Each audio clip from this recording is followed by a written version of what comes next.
ਸਤਿ ਸ਼੍ਰੀ ਅਕਾਲ, you are watching FYI media ਤੇ ਮੈਂ ਹਾਂ ਤੁਹਾਡੇ ਨਾਲ ਅਰਸ਼ਦੀਪ। ਜਿਵੇਂ ਕਿ ਤੁਹਾਨੂੰ ਪਤਾ ਹੈ ਕਿ ਅਸੀਂ ਸਾਰੇ ਦੁਨੀਆ ਭਰ ਦੇ ਵਿੱਚ ਇੱਕ ਹੀ ਚੀਜ਼ ਨੂੰ ਲੈ ਕੇ ਚਿੰਤਿਤ ਹਾਂ। ਅਸੀਂ ਇੱਕ ਹੀ ਚੀਜ਼ ਨੂੰ ਲੈ ਕੇ, ਸਰਕਾਰ ਹੈ ਚਾਹੇ ਉਹ ਆਮ ਪਰਸਨ ਹੈ, ਇਹ ਚੀਜ਼ ਨੂੰ ਲੈ ਕੇ ਹੀ ਕੌਨਸ਼ੀਅਸਨੈਸ ਵੀ ਵੱਧ ਰਹੀ ਹੈਗੀ ਹੈ ਤੇ ਕੰਮਕਾਜ ਵੀ ਜਿਹੜੇ ਘਟ ਰਹੇ ਨੇ। ਤੇ ਇਹ ਹੈ COVID-19। ਹਰ ਪਾਸੇ ਇਹ ਚਰਚਾ ਦਾ ਵਿਸ਼ਾ ਬਣਿਆ ਹੋਇਆ ਕਿ ਅਸੀਂ ਇਸ ਤੋਂ ਕਿਵੇਂ ਬਚ ਸਕਦੇ ਹਾਂ। ਸੋ ਜਿੱਥੇ ਜਿੱਥੇ ਕੰਮ ਇਹਦੇ ਨਾਲ ਪ੍ਰਭਾਵਿਤ ਹੋਏ ਨੇ, ਜਿੱਥੇ ਲੋਕਾਂ ਦੀ ਲਾਈਫ ਪ੍ਰਭਾਵਿਤ ਹੋਈ ਹੈ, ਤੇ ਨਾਲ ਜੇ ਇਮੀਗ੍ਰੇਸ਼ਨ ਦੀ ਗੱਲ ਕਰੀਏ, ਇਮੀਗ੍ਰੇਸ਼ਨ ਦਾ ਜਿਹੜਾ ਰੋਲ ਹੈ ਸਾਡੀ ਲਾਈਫ ਦੇ ਵਿੱਚ, ਉਹ ਵੀ ਇੱਕ ਇੰਪੋਰਟੈਂਟ ਰੋਲ ਹੈਗਾ। ਕੋਈ ਵਿਦੇਸ਼ ਜਾ ਕੇ ਪੜ੍ਹਨ ਨੂੰ ਜਾ ਰਿਹਾ ਹੈਗਾ ਆ, ਜਾਂ ਉੱਥੇ ਜਾ ਕੇ ਆਪਣੀ ਲਾਈਫ ਸੈਟਲ ਦੇ ਲਈ ਜਾ ਰਿਹਾ, ਕੋਈ ਵਰਕ ਪਰਮਿਟ ਦੇ ਲਈ ਜਾ ਰਿਹਾ। ਸੋ ਇਮੀਗ੍ਰੇਸ਼ਨ ਦੇ ਵਿੱਚ ਕੀ ਕੁਝ ਚੇਂਜਸ ਆ ਗਏ ਨੇ COVID-19 ਦੇ ਕਰਕੇ? ਕੀ ਕੁਝ ਫਾਈਲਸ ਦਾ ਪ੍ਰੋਸੈਸ ਕਿੱਦਾਂ ਦਾ, ਪ੍ਰੋਸੈਸਿੰਗ ਟਾਈਮ ਕਿਵੇਂ ਹੋ ਗਿਆ, ਕੀ ਫਾਈਲਸ ਪ੍ਰੋਸੈਸ ਹੋ ਰਹੀਆਂ ਨੇ, ਨਹੀਂ ਹੋ ਰਹੀਆਂ ਨੇ, ਬਹੁਤ ਸਾਰੇ ਕੁਐਸਚਨਸ ਨੇ ਸਾਡੇ ਮਨਾਂ ਦੇ ਵਿੱਚ। ਸੋ ਉਹਨਾਂ ਸਾਰੇ ਕੁਐਸਚਨਸ ਦਾ ਜਵਾਬ ਦੇਣ ਦੇ ਲਈ ਅਸੀਂ ਅੱਜ ਤੁਹਾਡੇ ਲਈ ਜੋ ਕੰਸਲਟੈਂਟਸ ਦੀ ਟੀਮ ਹੈ ਉਹਨਾਂ ਦੇ ਨਾਲ ਗੱਲਬਾਤ ਕਰਦੇ ਹਾਂ ਤੇ ਉਹਨਾਂ ਤੋਂ ਪੁੱਛਦੇ ਹਾਂ ਕਿ ਕੀ ਕੁਝ ਹੋ ਰਿਹਾ ਹੈ ਇਮੀਗ੍ਰੇਸ਼ਨ ਡਿਪਾਰਟਮੈਂਟਸ ਦੇ ਵਿੱਚ, ਕੀ ਕੁਝ ਰੂਲਸ ਚੇਂਜਸ ਹੋਏ ਨੇ, ਕੀ ਨਹੀਂ ਹੋਏ ਨੇ, ਸੋ ਪ੍ਰੋਸੈਸਿੰਗ ਟਾਈਮਸ ਕੀ ਨੇ। ਸੋ ਆਓ ਉਹਨਾਂ ਦਾ ਸਵਾਗਤ ਕਰਦੇ ਹਾਂ ਤੇ ਉਹਨਾਂ ਦੇ ਨਾਲ ਗੱਲਬਾਤ ਕਰਦੇ ਹਾਂ। ਸੋ ਮੇਰੇ ਨਾਲ ਅੱਜ ਜੋ ਗੱਲਬਾਤ ਕਰਨ ਲਈ ਜੁੜੇ ਹੋਏ ਨੇ ਹਰਪ੍ਰੀਤ ਸਿੰਘ, ਮੋਹਨੀਸ਼ ਪੰਚਾਲ ਤੇ ਸੁਖਮਨ ਹੇਅਰ। ਸੋ ਸਾਰਿਆਂ ਦਾ ਸਵਾਗਤ ਕਰਦੇ ਹਾਂ ਤੇ ਉਹਨਾਂ ਤੋਂ ਜਾਣਕਾਰੀ ਲੈਂਦੇ ਆ ਨਵੇਂ ਅਪਡੇਟਡ ਰੂਲਸ ਦੀ। ਸੋ ਵੈਲਕਮ ਐਵਰੀਵਨ। ਸਤਿ ਸ਼੍ਰੀ ਅਕਾਲ ਜੀ। Thank you. So first of all, I'll start with Harpreet. So Harpreet, ਤੁਸੀਂ ਆਪਣੇ ਬਾਰੇ ਦੱਸੋ ਥੋੜਾ ਜਿਹਾ ਆਡੀਅנס ਨੂੰ, ਵਿਊਅਰਸ ਨੂੰ, ਕਿ ਤੁਸੀਂ ਕੀ ਕੰਮ ਕਰਦੇ ਹੈਗੇ ਆ, ਸੋ ਕਿ ਕਿਹੜੀ ਚੀਜ਼ ਦੇ ਵਿੱਚ ਤੁਸੀਂ ਐਕਸਪਰਟ ਹੈਗੇ ਹੋ? ਪਹਿਲਾਂ ਤਾਂ ਅਸੀਂ ਤੁਹਾਨੂੰ ਤੇ ਤੁਹਾਡੇ ਟੀਵੀ ਚੈਨਲ ਦੇਖ ਰਹੇ ਸਾਰਿਆਂ ਨੂੰ ਸਤਿ ਸ਼੍ਰੀ ਅਕਾਲ ਜੀ। ਤੇ ਮੇਰਾ ਨਾਂ ਜੀ ਹੈਰੀ ਆ ਤੇ ਆਮ ਦੀ ਫਾਊਂਡਰ ਆਫ ਔਰੀਕਨ ਐਜੂਕੇਸ਼ਨਲ ਸਰਵਿਸਿਜ਼। ਸਾਡੀ ਕੰਪਨੀ ਜੋ ਬੇਸਿਕਲੀ ਸਿਰਫ ਸਟੂਡੈਂਟ ਵੀਜ਼ਾਸ ਦੇ ਵਿੱਚ ਡੀਲ ਕਰਦੀ ਆ। ਬਾਈ ਪ੍ਰੋਫੈਸ਼ਨਲ ਮੈਂ ਇੱਕ ਰੈਗੂਲੇਟਰ ਕੰਸਲਟੈਂਟ ਆ ਕੈਨੇਡਾ ਦੇ ਵਿੱਚ। We are dealing with all kind of visas, but ਜੋ ਮੇਰੀ ਔਰੀਕਨ ਐਜੂਕੇਸ਼ਨਲ ਸਰਵਿਸਿਜ਼ ਕੰਪਨੀ ਆ ਉਹ ਸਿਰਫ ਤੇ ਸਿਰਫ ਐਜੂਕੇਸ਼ਨਲ ਸਰਵਿਸਿਜ਼ ਦੇ ਵਿੱਚ ਹੀ ਡੀਲ ਕਰਦੀ ਹੈ ਜੀ। ਜੀ ਬਿਲਕੁਲ। ਸੁਖਮਨ, ਤੁਸੀਂ ਆਪਣੇ ਬਾਰੇ ਥੋੜਾ ਜਿਹਾ ਸਾਡੇ ਵਿਊਅਰਸ ਨੂੰ ਦੱਸੋ। ਹਾਂਜੀ, ਸਤਿ ਸ਼੍ਰੀ ਅਕਾਲ ਅਰਸ਼ੀ ਤੇ ਤੁਹਾਡੇ ਸਾਰੇ ਚੈਨਲ ਦੇ ਵਿਊਅਰਸ ਨੂੰ ਵੀ ਪਿਆਰ ਭਰੀ ਸਤਿ ਸ਼੍ਰੀ ਅਕਾਲ ਜੀ। ਮੇਰਾ ਨਾਮ ਸੁਖਮਨ ਹੇਰ ਹੈ ਤੇ ਮੈਂ ਕੋ-ਫਾਊਂਡਰ ਹਾਂ ਔਰੀਕਨ ਐਜੂਕੇਸ਼ਨ ਸਰਵਿਸਿਜ਼ ਦਾ। ਤੇ ਅਸੀਂ ਐਕਸਪਰਟੀਜ਼ ਹੈ ਵੀ educational services, admission, college admissions ਦੇ ਵਿੱਚ ਕਰਦੇ हैं कनेडियन कॉलेजेस के नाल। बिल्कुल। मोहनीश जी, आप भी अपने बारे में बताइए। नमस्कार, मेरा नाम मोहनीश पंचाल है। मैं यूनिवर्सिटी कनाडा वेस्ट का बिजनेस डेवलपमेंट मैनेजर हूँ। आज ऑरिकैन की मदद से और आपकी मदद से मैं दर्शकों को थोड़ी बहुत इन्फॉर्मेशन देने के लिए यहाँ पे आया। ਬਿਲਕੁਲ, ਇਨਫੋਰਮੇਸ਼ਨ ਜ਼ਰੂਰੀ ਹੈ ਕਿਉਂਕਿ ਇਮੀਗ੍ਰੇਸ਼ਨ ਦੇ ਰੂਲਸ ਉਦਾਂ ਵੀ ਥੋੜੇ ਟਾਈਮ ਬਾਅਦ ਅਪਡੇਟ ਹੁੰਦੇ ਰਹਿੰਦੇ ਨੇ, ਚੇਂਜ ਹੁੰਦੇ ਰਹਿੰਦੇ ਨੇ, ਤੇ ਹੁਣ ਤਾਂ ਸਿਚੁਏਸ਼ਨ ਵੀ COVID-19 ਕਰਕੇ ਅਰਾਊਂਡ ਵਰਲਡ ਡਿਫਰੈਂਟ ਹੈਗੀ ਹੈ। ਸੋ ਇਮੀਗ੍ਰੇਸ਼ਨ ਦੇ ਨਾਲ ਜੋ ਸਭ ਤੋਂ ਵੱਡੀ ਗੱਲ ਹੋ ਰਹੀ ਹੈ ਉਹ ਹੈ ਟਰੈਵਲ ਰੈਸਟ੍ਰਿਕਸ਼ਨਸ। ਸੋ ਹੈਰੀ, ਜੋ ਟਰੈਵਲ ਬੈਨ ਹੈਗੇ ਆ ਫੋਰਨਰ ਨੈਸ਼ਨਲਸ ਦੇ ਉੱਤੇ, ਸੋ ਕਿਹੜੇ ਬੈਨਸ ਨੇ, ਕੀ ਹੋ ਰਿਹਾ ਹੈ?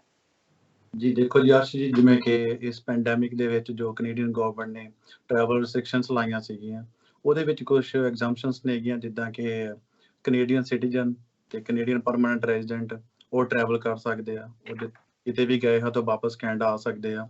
ਤੇ ਉਹਨਾਂ ਦੇ ਇਮੀਡੀਏਟ ਫੈਮਿਲੀ ਮੈਂਬਰ, ਜਿਹਦੇ ਵਿੱਚ ਕੀ ਸਪਾਊਸ, ਕਾਮਨ ਲਾਅ ਪਾਰਟਨਰ, ਉਹਨਾਂ ਦੇ ਡਿਪੈਂਡੈਂਟ ਚਾਈਲਡ ਦੇ ਅੱਗੇ ਡਿਪੈਂਡੈਂਟ ਚਾਈਲਡ, ਉਹਨਾਂ ਦੇ ਪੇਰੈਂਟ, ਉਹ ਸਾਰੇ ਟਰੈਵਲ ਕਰ ਸਕਦੇ ਨੇ ਕੈਨੇਡਾ ਦੇ ਵਿੱਚ। ਤੇ ਇਹਦੇ ਵਿੱਚ ਇੱਕ ਸਾਨੂੰ ਜੋ ਕਾਮਨ ਕੁਐਸਚਨ ਕਾਫੀ ਪੁੱਛਿਆ ਜਾਂਦਾ ਕਿ ਜਿੱਦਾਂ ਕਿ ਟਰੈਵਲ ਕਰ ਸਕਦੇ ਨੇ ਤੇ ਉਹ ਕੀ ਪਰਮਾਨੈਂਟ ਰੈਜ਼ੀਡੈਂਟ ਨੂੰ ਜਾਂ ਕੈਨੇਡੀਅਨ ਸਿਟੀਜ਼ਨ ਨੂੰ ਨਾਲ ਵੀ ਆਉਣਾ ਪੈਣਾ ਜਾਂ ਉਹਨਾਂ ਨੂੰ ਕੰਪਨੀ ਕਰਨਾ ਪੈਣਾ?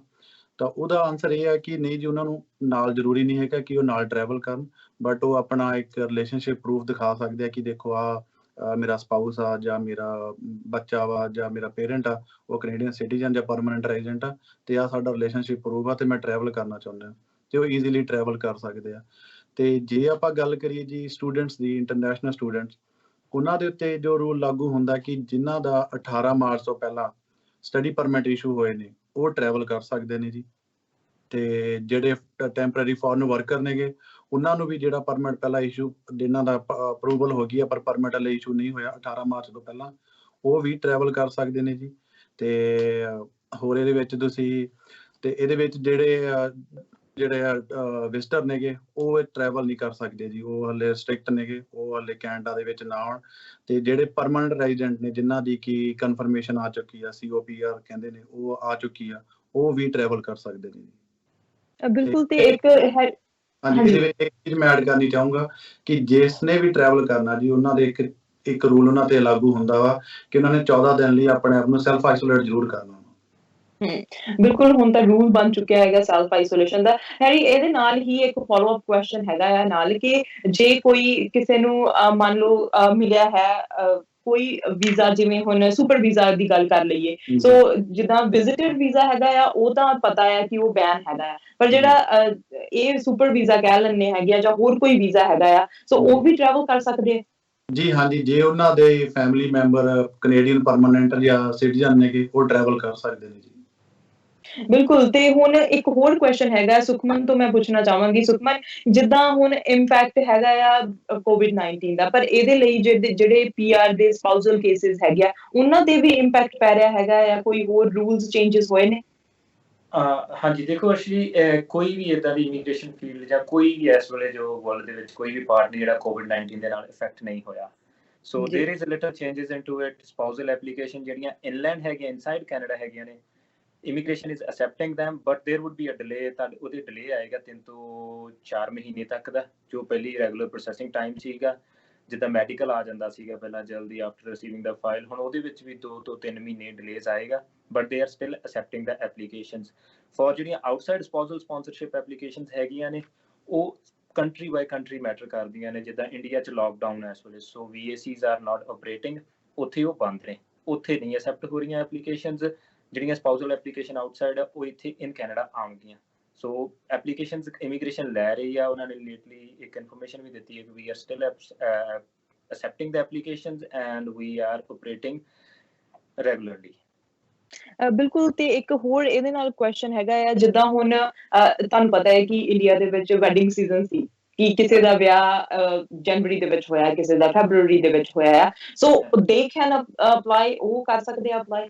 ਹਾਂਜੀ, ਉਹ ਵੀ ਅਪਲਾਈ ਕਰ ਸਕਦੇ ਆ। ਤੇ ਇਹਦੇ ਵਿੱਚ ਇਮੀਗ੍ਰੇਸ਼ਨ ਇੱਕ ਹੋਰ ਰਿਆਇਤ ਦਿੱਤੀ ਹੈ, ਕਹਿ ਲਓ ਕਿ ਜਿੱਦਾਂ ਆਪਾਂ ਨੂੰ ਸਰਟੀਫਿਕੇਟ, ਇੱਕ ਮੈਰਿਜ ਰੈਗੂਲਰ ਸਰਟੀਫਿਕੇਟ ਹੁੰਦਾ ਕਿ ਗੁਰਦੁਆਰਾ ਸਾਹਿਬ ਤੋਂ ਜਾਂ ਮੰਦਿਰ ਤੋਂ ਜਾਂ ਜਿੱਥੇ ਵੀ ਆਪਾਂ ਮੈਰਿਜ ਕੀਤੀ ਹੈ, ਸੋਲਮਨਾਈਜੇਸ਼ਨ ਦਾ ਸਰਟੀਫਿਕੇਟ ਹੈ, ਉਹਦੇ ਬੇਸ ਤੇ ਐਪਲੀਕੇਸ਼ਨ ਕਰ ਸਕਦੇ ਆ। ਬਿਕੋਜ਼ ਅੱਜ ਕੱਲ੍ਹ ਸਾਰੇ ਗਵਰਨਮੈਂਟ ਆਫਿਸਿਸ ਬੰਦ ਹੈ, ਸੋ ਤੁਹਾਨੂੰ ਮੈਰਿਜ ਸਰਟੀਫਿਕੇਟ ਲੈਣੇ 'ਚ ਕਾਫੀ ਹਾਰਡ ਟਾਈਮ ਆ।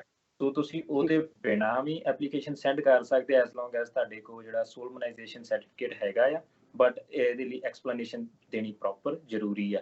Even another case is that ਇਹਨਾਂ ਦੀ ਐਪਲੀਕੇਸ਼ਨ ਦੇ ਵਿੱਚ PR ਐਪਲੀਕੇਸ਼ਨ 'ਚ ਤੁਹਾਨੂੰ ਪੁਲਿਸ ਕਲੀਅਰੈਂਸ ਸਰਟੀਫਿਕੇਟ ਚਾਹੀਦਾ ਹੁੰਦਾ ਹੈ, ਜਿੱਥੇ ਵੀ ਤੁਸੀਂ 6 ਮਹੀਨੇ ਤੋਂ ਵੱਧ ਰਹੇ ਜਾਂ ਆਫਟਰ ਏਜ ਆਫ 18।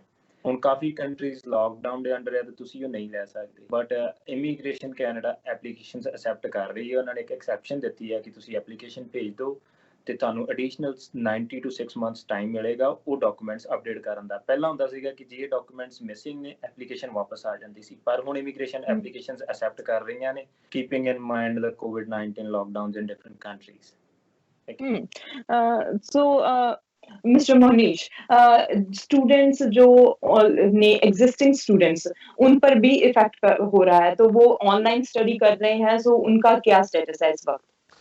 देखिए, कोविड-19 ने सबको हिला दिया था। आप भी जानते हैं कि जो बुनियादी फाउंडेशंस हैं एजुकेशन की विद इन कनाडा, वो पूरी तरह से अस्त व्यस्त हो गई थी। हमारे इंटरनेशनल स्टूडेंट्स जो इंडिया से यहाँ आ रहे थे या एग्जिस्टिंग स्टूडेंट्स जो कनाडा में थे, बहुत सारे स्टूडेंट्स को ये कहा गया है कि उनकी इनटेक्स जो है डिफ़र कर दी जाएगी सितंबर के लिए या अक्टूबर के लिए, और उनको ऑनलाइन प्लेटफॉर्म नहीं अवेल किया गया।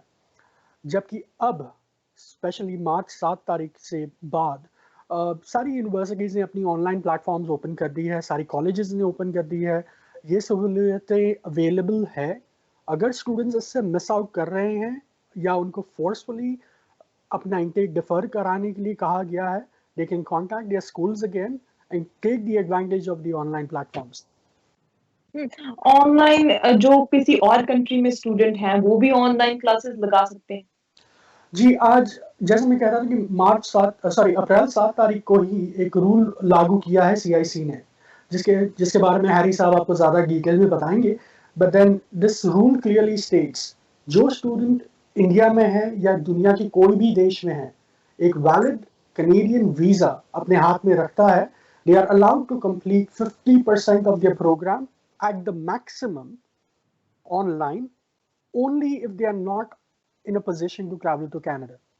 अगर 50% तक हम देखें, so we are talking about roughly 6 to 8 months of studies जो वो अपने घर के कंफर्ट में बैठ के कर सकते हैं, ना ही उनका टाइम फ्रेम लॉस होगा, ना ही एजुकेशनली कोई उनको पेनलाइज किया जाएगा, और प्लस सीआईसी भी उनको सपोर्ट करेगी। आई थिंक हैरी साहब इसके ऊपर ज़्यादा एलैबोरेट करेंगे अब। जी हैरी। ਜੀ ਆਸ਼ੀਸ਼ ਜੀ, ਮੋਹਨਿਸ਼ ਨੇ ਸਹੀ ਦੱਸਿਆ ਜੀ, ਉਹਨਾਂ ਨੇ ਸਹੀ ਦੱਸ ਰਹੇ ਨੇਗੇ ਕਿ ਇਹਨਾਂ ਨੇ ਹੁਣ ਜੋ ਕੋਵਿਡ-19 ਦੇ ਵਿੱਚ ਦੇ ਕਾਰਨ ਕਈ ਕਾਲਜ, ਸਾਰੇ ਕਾਲਜ ਆਲਮੋਸਟ ਬੰਦ ਨੇਗੇ, ਤੁਸੀਂ ਕਾਲਜ ਨਹੀਂ ਜਾ ਸਕਦੇ, ਤਾਂ ਉਹਨਾਂ ਨੇ ਕੈਨੇਡੀਅਨ ਗਵਰਨਮੈਂਟ ਨੇ ਇੱਕ ਪਲੇਟਫਾਰਮ ਰੈਡੀ ਕੀਤਾ ਕਿ ਤੁਸੀਂ ਆਨਲਾਈਨ ਕਲਾਸਿਸ ਲਾ ਲਓ ਤਾਂ ਜੋ ਕਿਸੇ ਦਾ ਸਟੱਡੀ ਦਾ ਲਾਸ ਨਾ ਹੋ ਸਕੇ। ਤੇ ਮੋਰ ਓਵਰ ਇਹਦੇ ਵਿੱਚ ਮੈਂ ਇੱਕ ਚੀਜ਼ ਹੋਰ ਐਡ ਕਰ ਦਾਂ ਕਿ ਇੱਕ CIC ਨੇ ਹੋਰ ਰੂਲ ਕੱਢਿਆ ਕਿ ਪਹਿਲਾਂ ਕੀ ਹੁੰਦਾ ਸੀ, ਜੋ ਆਨਲਾਈਨ ਤੁਸੀਂ ਕੋਰਸ ਕਰਦੇ ਸੀ ਉਹ ਤੋਂ ਬਾਅਦ ਤੁਹਾਨੂੰ ਪੋਸਟ ਗ੍ਰੈਜੂਏਟ ਵਰਕ ਪਰਮਿਟ ਨਹੀਂ ਮਿਲਦਾ ਸੀ, ਬਟ ਡਿਊਰਿੰਗ ਦਿਸ ਟਾਈਮ ਅਗਰ ਤੁਸੀਂ ਆਨਲਾਈਨ ਕਲਾਸਿਸ ਅਟੈਂਡ ਕਰ ਰਹੇ ਹੋ ਤਾਂ ਤੁਹਾਡੇ ਜਿਹੜਾ ਪੋਸਟ ਗ੍ਰੈਜੂਏਸ਼ਨ ਵਰਕ ਪਰਮਿਟ ਆ ਉਹਦੇ ਤੇ ਇਹਦਾ ਕੋਈ ਅਸਰ ਨਹੀਂ ਹੋਗਾ, ਤੁਸੀਂ ਆਨਲਾਈਨ ਕੋਰਸ ਕਰ ਸਕਦੇ ਹੋ। ਬਿਲਕੁਲ ਆਨਲਾਈਨ ਕੋਰਸਸ ਦੇ ਨਾਲ ਤੁਸੀਂ ਜਿੱਦਾਂ ਵਰਕ ਪਰਮਿਟ ਦੱਸਿਆ ਕਿ ਮਿਲ ਜਾਏਗਾ, ਪਰ ਹੁਣ ਜਿਹੜੇ ਬੱਚੇ ਜਿਹੜੇ ਸਟੂਡੈਂਟਸ ਨੂੰ ਵੀਜ਼ਾ ਹੁਣੇ ਅਲਾਟ ਹੋਇਆ ਹੈਗਾ, ਸੋ ਉਹਨਾਂ ਨੂੰ ਕਿਹਾ ਗਿਆ ਕਿ ਨੈਕਸਟ ਸੀਜ਼ਨ ਦੇ ਵਿੱਚ ਜਾਂ ਉਹ ਵੀ ਆਨਲਾਈਨ ਸਟੱਡੀਜ਼ ਦੇ ਵਿੱਚ ਪਾਰਟਿਸਿਪੇਟ ਕਰ ਸਕਦੇ ਆ। ਜੀ ਹਾਂਜੀ, ਉਹ ਕਰ ਸਕਦੇ ਆ ਜੀ ਜ਼ਰੂਰ। ਜਿਹੜੇ ਇੰਡੀਆ ਦੇ ਵਿੱਚ ਹਜੇ ਹੈਗੇ ਆ ਪਰ ਉਹ ਕੈਨੇਡਾ 'ਚ ਕਦੇ ਵੀ ਨਹੀਂ ਆਏ, ਉਹਨਾਂ ਨੇ ਜੀ, ਉਹਨਾਂ ਨੂੰ ਵੀਜ਼ਾ ਅਲਾਟ ਹੋ ਚੁੱਕਿਆ, ਇਹ ਆਨਲਾਈਨ ਕਲਾਸਿਸ ਉਹੀ ਅਟੈਂਡ ਕਰ ਸਕਦਾ ਜਿਹਨੂੰ ਵੀਜ਼ਾ ਅਲਾਟ ਹੋ ਗਿਆ ਹੋਇਆ, ਬਟ ਉਹ ਟਰੈਵਲ ਨਹੀਂ ਕਰ ਰਹੇ। ਜਿਨ੍ਹਾਂ ਦੀਆਂ ਫਾਈਲਾਂ ਇਨ ਪ੍ਰੋਸੈਸ ਨੇ ਇਹ ਐਪਲੀਕੇਬਲ ਉਹਨਾਂ ਤੇ ਨਹੀਂ ਹੁੰਦਾ ਕਿ ਉਹਨਾਂ ਨੂੰ ਕਾਲਜ ਵੱਲੋਂ ਲੈਟਰ ਆਫ ਅਸੈਪਟੈਂਸ ਮਿਲ ਗਈ ਆ ਬਟ ਉਹਨਾਂ ਦਾ ਵੀਜ਼ਾ ਨਹੀਂ ਆਇਆ, ਇਹ ਰੂਲ ਉਹਨਾਂ ਤੇ ਐਪਲੀਕੇਬਲ ਨਹੀਂ ਹੁੰਦਾ ਜੀ। ਇਹ ਰੂਲ ਸਿਰਫ ਉਹਨਾਂ ਤੇ ਐਪਲੀकेबल हो जिन्हों का वीजा आ चुका हो। मोनीश जी, अगर मैं आपसे बात करूं तो जिनकी फाइल्स अभी भी प्रोसेस में है उनका क्या स्टेटस होगा, जो अभी आने वाले थे, मई में आने वाले थे, जहाँ सितंबर में आने वाले थे, सो उनकी फाइल अभी भी प्रोसेस में है, तो उनका डिसीजन कैसे आएगा? देखिए, हमने being a part of a university systems, हमें ICCRC और CIC से क्लोज रिलेशन मेंटेन करना पड़ता है, साथ ही मिनिस्ट्री ऑफ एजुकेशन से भी। हमें ये अश्योरेंस दी गई है CIC की तरफ से कि जो स्टूडेंट्स की वीज़ा फाइल्स एप्लीकेशन मोड पे है उनकी वीज़ास की इम्पैक्ट कोविड-19 की इम्पैक्ट उनके ऊपर कुछ भी नहीं होगी। इनफैक्ट उनके डिसीजंस लेजिटिमेटली उनकी एकेडमिक प्रोफाइल और उनकी फाइनेंशियल प्रोफाइल को देख के ही दी जाएगी, और उन्होंने अश्योरेंस दी है कि इसमें कोई भी टाइप का मिसकंसेप्शन नहीं होना चाहिए, ना ही कोई रूमर फैलना चाहिए कि भाई अब CIC सारे वीज़ा रिजेक्ट ही करेंगे, ऐसा कुछ भी नहीं होने वाला। सो ये मैं आश्वासन देना चाहता हूँ CIC की ओर से और यूनिवर्सिटी कैनेडा वेस्ट की ओर से, please do not worry about your applications, it is in safe hands, as and when time will come they will be processed. ਜੀ ਥੈਂਕ ਯੂ, ਤੁਸੀਂ ਇੰਨੇ ਵਧੀਆ ਤਰੀਕੇ ਦੇ ਨਾਲ ਸਾਨੂੰ ਆਪਣੇ ਜਿਹੜੇ ਕੁਐਸਚਨ ਹੈਗੇ ਉਹਨਾਂ ਦੇ ਆਨਸਰ ਦੇ ਰਹੇ ਹੈਗੇ ਆ। ਸੁਖਮਨ, ਬੈਕ ਟੂ ਯੂ, ਕਿ ਜਦੋਂ ਇਸ ਸਿਨੈਰੀਓ ਦੇ ਵਿੱਚ ਸਟੂਡੈਂਟਸ ਨੂੰ ਤੁਸੀਂ ਕਿਸ ਤਰ੍ਹਾਂ ਦੀਆਂ ਸਰਵਿਸਿਜ਼ ਪ੍ਰੋਵਾਈਡ ਕਰ ਰਹੇ ਹੈਗੇ ਆ, ਸੋ ਜਿਹੜੇ ਸਟੂਡੈਂਟ ਆਉਣਾ ਚਾਹੁੰਦੇ ਨੇ ਜਾਂ ਜਿਨ੍ਹਾਂ ਦੀ ਫਾਈਲ ਪ੍ਰੋਸੈਸ ਦੇ ਵਿੱਚ ਹੈ, ਸੋ ਕਿਸ ਤਰ੍ਹਾਂ ਦੀਆਂ ਸਰਵਿਸਿਜ਼ ਦੇ ਰਹੇ ਹੋ? ਹਾਂਜੀ, ਜਿੱਦਾਂ ਜੀ ਹੁਣੇ ਤੁਹਾਨੂੰ ਹਰਪ੍ਰੀਤ ਜੀ ਨੇ ਤੇ ਮੋਹਨਿਸ਼ ਜੀ ਨੇ ਕਲੀਅਰ ਕੀਤਾ ਹੈ, ਸੇਮ ਪਿਕਚਰ ਹੈ ਕਿ ਯੂਨੀਵਰਸਿਟੀਜ਼ ਅਲਾਉ ਕਰ ਰਹੀਆਂ ਨੇ ਕਿ ਤੁਸੀਂ ਆਨਲਾਈਨ ਸਟੱਡੀਜ਼ ਲੈ ਸਕਦੇ ਹੋ, but there is a chance ਕਿ ਸਮ ਸਟੂਡੈਂਟਸ ਨੂੰ ਆਪਸ਼ਨਸ ਨਹੀਂ ਅਵੇਲੇਬਲ ਹੈਗੀ, ਉਹਨਾਂ ਦੇ ਇੰਟਰਨੈਟ ਸਰਵਿਸਿਜ਼ ਨਹੀਂ ਹੈਗੀਆਂ ਬੈਕ ਹੋਮ 'ਚ ਜਾਂ ਉਹਨਾਂ ਦੇ ਏਰੀਆਜ਼ 'ਚ, so still we are helping them to defer their studies to the next available semesters। So every day students ਦੀਆਂ ਕਾਲ ਆ ਰਹੀਆਂ ਕਿ ਸਾਨੂੰ ਇੱਦਾਂ ਇਸ਼ੂ ਆ ਰਿਹਾ ਕਿ ਅਸੀਂ ਨਹੀਂ ਅਟੈਂਡ ਕਰ ਪਾ ਰਹੇ ਜਾਂ ਕੋਈ ਨੈਟਵਰਕ ਰੀਜ਼ਨਸ ਆ, ਕੁਝ ਵੀ ਹੈ, ਸੋ ਉਹਨਾਂ ਨੂੰ ਅਸੀਂ ਡੈਫਰ ਕਰਵਾ ਕੇ ਦੇ ਰਹੇ ਹਾਂ ਨੈਕਸਟ ਅਵੇਲੇਬਲ ਸਮੈਸਟਰਸ ਦੇ ਵਿੱਚ। ਸੋ ਉਹਦੇ ਵਿੱਚ ਇੱਦਾਂ ਦਾ ਕੁਝ ਨਹੀਂ ਹੋਏਗਾ ਕਿ ਉਹਨਾਂ ਦੇ ਵੀਜ਼ਾ ਨੂੰ ਕੋਈ ਇਫੈਕਟ ਹੋਏਗਾ, ਉਹ ਆਪਣੀ ਐਪਲੀਕੇਸ਼ਨ ਉੱਥੇ ਹੀ ਉਹਨਾਂ ਦੀ visa still remain as it is, ਤੇ ਡੈਫਰ ਕਰਕੇ ਆਪਾਂ ਨਿਊ ਲੈਟਰ ਆਫ ਅਸੈਪਟੈਂਸ ਲੈ ਕੇ तो स्टिल अराइव कर सकते हैं ਜਦੋਂ कोविड-19 सिचुएशन ओवर हो जाएगी। जी बिल्कुल। मोनीश जी, आपकी तरफ से कौन सी सर्विसेज दी जा रही हैं? देखिए, यूनिवर्सिटी ने जो सबसे मेन सर्विस जो हम सभी जानते हैं, ऑनलाइन सर्विस जो प्लेटफॉर्म है, वो तो प्रोवाइड कर ही दी है। साथ में because UCW is always well known for its online studies with in the Canadian market, जो हमारे रिकॉर्डेड क्लासेस थे उसको हटा के हम लाइव प्रोफेसर से लाइव रिकॉर्डिंग करा के अपने स्टूडेंट्स को प्रोवाइड कर रहे हैं। एट द सेम टाइम जो आप जानते हैं कि ऑनलाइन स्टडीज़ करने के लिए एक रिस्ट्रिक्शन रहता है टाइम फ्रेम का, कि आपको एक सर्टेन टाइम पे लॉग इन करना होता है, अदरवाइज आप वो क्लास मिस कर जाते हैं। सो यूसीडब्ल्यू ने ये पॉलिसी निकाली है कि हम वो क्लास आपके लिए 24 आवर्स तक एक्टिव रखेंगे। सो ये नहीं होगा कि आपको रात को 3 बजे उठ के वो क्लास अटेंड करनी होगी। आप अपनी कंफर्ट से 24 आवर्स के अंदर वो क्लास अटेंड करें, उसकी असाइनमेंट्स कंप्लीट करें और सबमिशन आपकी एंड ऑफ द वीक होगी। So these are the two main benefits जो यूसीडब्ल्यू ऑफर कर रही है अपने स्टूडेंट्स के लिए। But at the same time अब ये भी जानना ज़रूरी है कि यूनिवर्सिटी कैनेडा वेस्ट और ministry of education and the BC government have all come together and made sure कि हमारे जो स्टूडेंट्स हैं उनको, पहले तो आप जानते ही होंगे कि बीसी गवर्नमेंट ने रेंट में कटौती करने की कोशिश की है, जहाँ पे $500 जो स्टूडेंट्स को मिल रहा है वो यूसीडब्ल्यू के स्टूडेंट्स को भी लागू हो रही है। जो हमारे एग्जिस्टिंग स्टूडेंट्स हैं ये ना भूलें कि CERB की तरफ अगर उन्होंने $5,000 प्लस कनाडा के अंदर रह के इनकम टैक्स पे की है ये अमाउंट के ऊपर, दे will be eligible for that $2,000। सो ये सारी चीज़ें इंटरनेशनल स्टूडेंट्स या यूसीडब्ल्यू के स्टूडेंट्स के लिए लागू होने के बाद I think everything is good. हमें थोड़ा पेशेंस की ज़रूरत है, ये एक टाइम फ्रेम चला जाए, उसके बाद things will get back to normal. ਬਿਲਕੁਲ COVID-19 ਨੇ ਹਰ ਕਿਸੇ ਨੂੰ ਇਫੈਕਟ ਕੀਤਾ ਹੋਇਆ ਆ। ਸੋ ਵਰਕ ਪਰਮਿਟ ਜਿਨ੍ਹਾਂ ਨੇ ਲੈਣੇ ਸੀਗੇ ਜਾਂ ਵਰਕ ਪਰਮਿਟ ਤੇ ਆਉਣਾ ਸੀਗਾ ਜਾਂ ਜਿਨ੍ਹਾਂ ਦੇ ਵਰਕ ਪਰਮਿਟ ਅਪਲਾਈ ਕੀਤੇ ਹੋਏ ਸੀ, ਸੋ ਉਹਨਾਂ ਨੂੰ ਵੀ ਇਫੈਕਟ ਕੀਤਾ ਹੈਗਾ COVID-19 ਨੇ। ਸੋ ਹੈਰੀ, ਜੋ ਵਰਕ ਪਰਮਿਟ ਦੇ ਉੱਤੇ COVID-19 ਦਾ ਕੀ ਇਫੈਕਟ ਪੈ ਰਿਹਾ ਹੈਗਾ? ਵਰਕ ਪਰਮਿਟ ਦੇ ਉੱਤੇ ਜੀ ਕਿ ਇਹਨਾਂ ਨੇ ਗਵਰਨਮੈਂਟ ਨੇ ਹੁਣ ਇੱਕ ਰੂਲ ਕੱਢਿਆ ਕਿ ਜੋ LMIA ਦੇ ਵਿੱਚ ਆਪਾਂ ਅਪਲਾਈ ਕਰਦੇ ਸੀ 10 ਟ੍ਰੇਡ ਇਹਨਾਂ ਨੇ ਇਦਾਂ ਦੇ ਕਰ ਦਿੱਤੇ ਕਿ ਜਿਨ੍ਹਾਂ ਦੇ ਵਿੱਚ ਤੁਹਾਨੂੰ ਰਿਕਰੂਟਮੈਂਟ ਦੇ ਲਈ ਜੋ ਐਡਵਰਟਾਈਜ਼ਮੈਂਟ ਕਰਦੇ ਸੀ ਉਹਦੀ ਜ਼ਰੂਰਤ ਨਹੀਂ ਗੀ ਹੁਣ। ਤੁਸੀਂ ਡਾਇਰੈਕਟ ਉਹਨਾਂ ਦੀ LMIA ਅਪਲਾਈ ਕਰ ਸਕਦੇ, ਜਿਹਦੇ 'ਚ ਕੋਈ ਐਗਰੀਕਲਚਰ ਆ ਗਏ, ਐਸੈਂਸ਼ੀਅਲ ਵਰਕਰ ਸੌਰਟ ਆਫ ਨੇ, ਤੇ ਟਰਾਂਸਪੋਰਟ ਹੋ ਗਏ ਜੀ, ਜਿਹੜੇ ਟਰੱਕ ਡਰਾਈਵਰ ਨੇਗੇ, ਫਾਰਮ ਵਰਕਰ, ਹਾਰਵੈਸਟਿੰਗ ਲੇਬਰ, ਇਦਾਂ ਦੇ 10 ਟ੍ਰੇਡ ਨੇਗੇ ਜਿਨ੍ਹਾਂ ਦੀ ਅਗਰ ਤੁਸੀਂ LMI ਕਰਨੀ ਹੈ ਜਾਂ ਤੁਸੀਂ ਉਹਨਾਂ ਨੂੰ ਹਾਇਰ ਕਰਨਾ ਤੁਸੀਂ ਚਾਹੁੰਦੇ ਹੋ ਤਾਂ ਤੁਹਾਨੂੰ ਉਹਦੇ ਲਈ ਐਡਵਰਟਾਈਜ਼ਮੈਂਟ ਦੀ ਜ਼ਰੂਰਤ ਨਹੀਂ ਹੈਗੀ, ਤੁਸੀਂ ਰਿਕਰੂਟਮੈਂਟ ਐਫਰਟ ਨਹੀਂ ਕਰਨ ਦੀ ਜ਼ਰੂਰਤ ਹੈਗੀ, ਤੁਸੀਂ ਡਾਇਰੈਕਟ ਉਹਨਾਂ ਦਾ ਅਪਲਾਈ ਕਰ ਸਕਦੇ ਹੋ। ਮੇਰੇ ਖਿਆਲ ਦੇ ਵਿੱਚ ਥੋੜ੍ਹਾ ਜਿਹਾ ਈਜ਼ੀ ਕੀਤਾ ਜੀ ਵਰਕ ਪਰਮਿਟ, ਔਰ ਆਉਣ ਵਾਲੇ ਸਮੇਂ ਦੇ ਵਿੱਚ ਵੀ ਅਗਰ ਮੈਂ ਪੋਜ਼ੀਟਿਵ ਵੇ ਨਾਲ ਸੋਚਾਂ ਤਾਂ ਮੈਨੂੰ ਲੱਗਦਾ ਕਿ ਆਉਣ ਵਾਲੇ ਸਮੇਂ ਦੇ ਵਿੱਚ ਵੀ ਵਰਕ ਪਰਮਿਟ ਥੋੜ੍ਹੇ ਜਿਹੇ ਈਜ਼ੀ ਹੋਣਗੇ, ਕਿਉਂਕਿ ਗੌਰਮੈਂਟ ਨੂੰ ਹੋਰ ਜ਼ਿਆਦਾ ਐਸੈਂਸ਼ੀਅਲ ਵਰਕਰ ਜਿਵੇਂ ਟਰਾਂਸਪੋਰਟਰ ਹੋ ਗਏ ਜਾਂ ਮੈਡੀਕਲ ਰਿਲੇਟਡ ਫੀਲਡਸ ਹੋ ਗਏ ਉਹਨਾਂ ਦੀ ਜ਼ਰੂਰਤ ਰਹੇਗੀ ਜੀ।